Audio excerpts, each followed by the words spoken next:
Dans un contexte de plus en plus préoccupant, de jeunes filles deviennent les cibles de kidnappings organisés par de jeunes garçons, issus de milieux fortunés. Attirés par le luxe, la promesse d'une vie facile ou simplement manipulées par des apparences trompeuses, ces jeunes filles tombent dans des pièges bien orchestrés.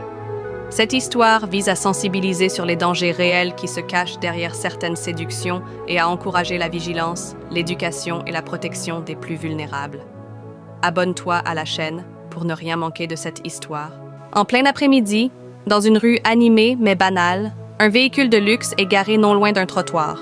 À l'intérieur, deux jeunes garçons à l'air confiant et une jeune fille au regard vide, visiblement troublée. Un autre garçon, élégant et charmeur, se tient à l'extérieur du véhicule. Il tente de convaincre une jeune fille de monter avec insistance, multipliant les compliments et les promesses flatteuses. La jeune fille hésite. Elle ne sent pas la situation, mais l'apparence soignée du garçon et le confort du véhicule pourraient facilement la tromper.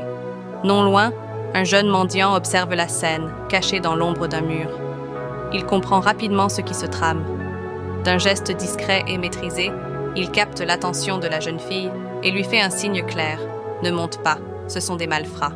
Prenant la mesure du danger, la jeune fille simule un malaise soudain, se tenant le ventre et prétexte une douleur pour s'éloigner. Elle fuit rapidement, laissant le garçon frustré, mais toujours déterminé à compléter sa quête. Ne parvenant pas à atteindre le nombre de filles qu'il visait, les jeunes kidnappeurs poursuivent leur repérage. Mais le jeune mendiant ne reste pas silencieux. Il alerte discrètement un autre jeune homme du quartier, qui comprend immédiatement la gravité de la situation. Ce dernier appelle à son tour quelques amis. Pendant ce temps, les ravisseurs parviennent à piéger une autre fille, naïve et séduite par leurs apparences. Elle monte dans le véhicule. Alors qu'ils s'apprêtent à redémarrer, les jeunes du quartier surgissent, bloquent le véhicule et forcent les portes. Une lutte éclate, mais la solidarité l'emporte. Les jeunes filles sont libérées et les malfrats sont neutralisés, sous le regard vigilant des passants qui commencent à comprendre ce qui se passait sous leurs yeux.